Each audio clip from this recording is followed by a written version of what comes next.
Hi all, happy Monday. Welcome to The Wife of Caesar. As you know, The Wife of Caesar is Streiner's project to talk about corruption or anti-corruption using everyday words so that we can fight corruption in our daily lives with a little bit more than just good intentions. Okay, so as with every show, we have three sections. One section deals with a piece of news, another one with a case, and the third one with a typology. We will explain what each means in a bit.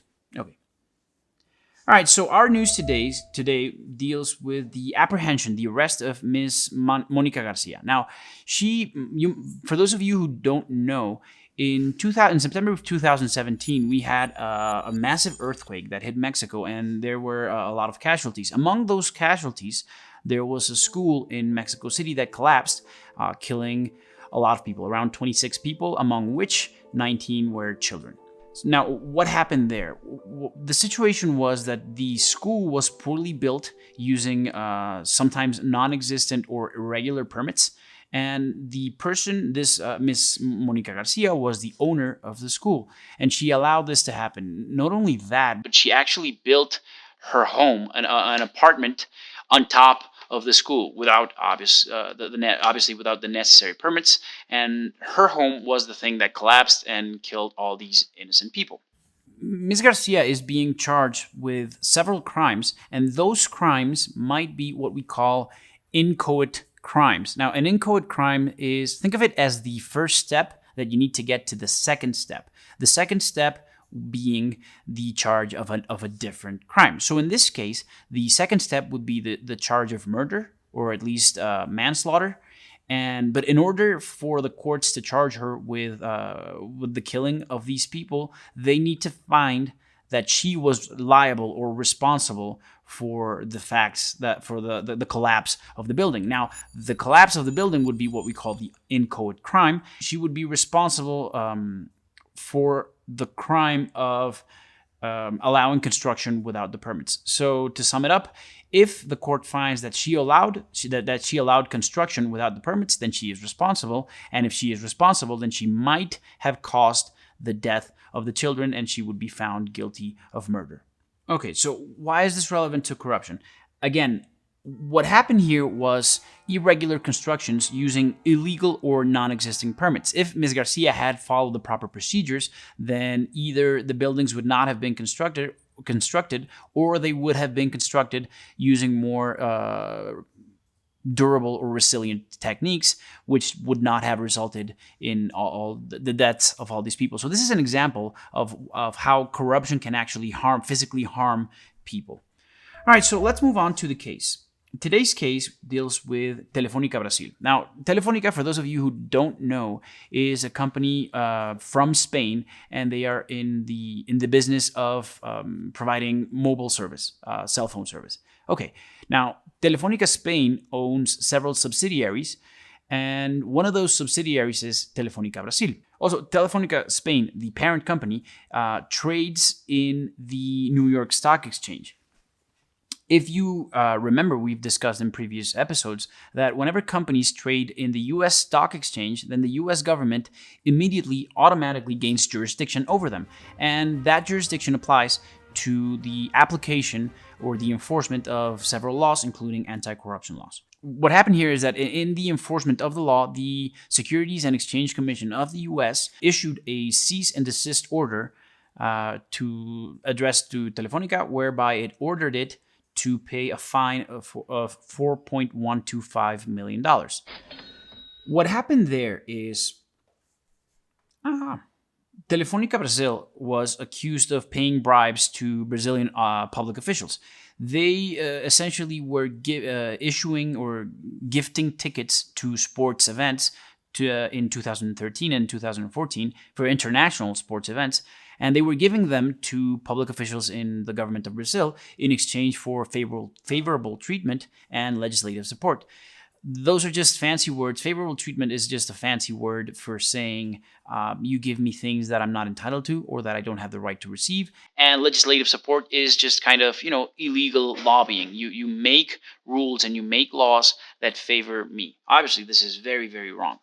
Now, as you know, as we've discussed before, the U.S. laws, the Foreign Corrupt Practices Act, which is the U.S. law that punishes international corruption, punishes three different conducts. Obviously, the conduct of going abroad and paying a bribe. Second, the conduct of not having sufficient internal controls, so having an insufficient or a weak compliance program. And the conduct of falsifying books and records, which is essentially saying it's paying a bribe and calling it something else in your accounting books. Okay, now Telefonica was charged with two of these crimes. The first one was the internal controls provisions.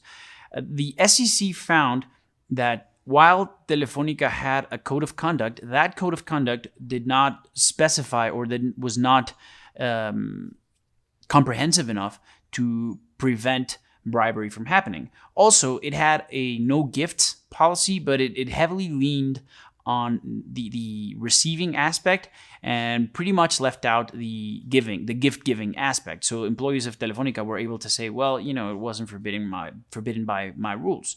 The second crime was violation to the books and records provision of the FCPA.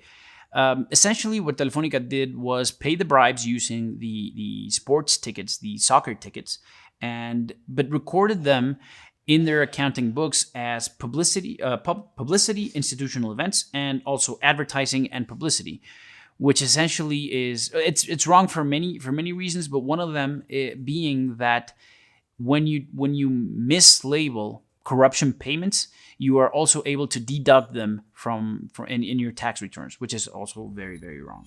As I mentioned earlier, Telefonica was charged with a fine of $4 million, or a little over $4 million. Now, you need to know that this fine was already discounted, was actually reduced. And it was reduced because the U.S. authorities actually keep a record of how much they can charge and what type of discount they offer to the wrongdoers in exchange for good things that they do. What sort of good things? Well, essentially cooperation. So Telefonica here did two major things. They engaged in cooperation, and they engaged in what we call remediation. Cooperation is just basically allowing the authorities access to your facilities, access to your documents, access to your employees, so that they can enhance their investigation or further their investigation. If you do that, then you get points. You get actual points. They keep score, and you get points for cooperation. And remediation is making things better so that this doesn't happen again. And Telefonica here enhanced their internal controls, better compliance program. They enhanced their compliance function, so more prepared compliance officers. They created a new anti-corruption policy, just a bit more robust and heavily leaning on anti-bribery provisions. And they created a new compliance structure, one that had access to the highest executives and was more widely socialized among employees. Okay, so let's move on to the typology. Today's typology is, once more, a typology of a typology.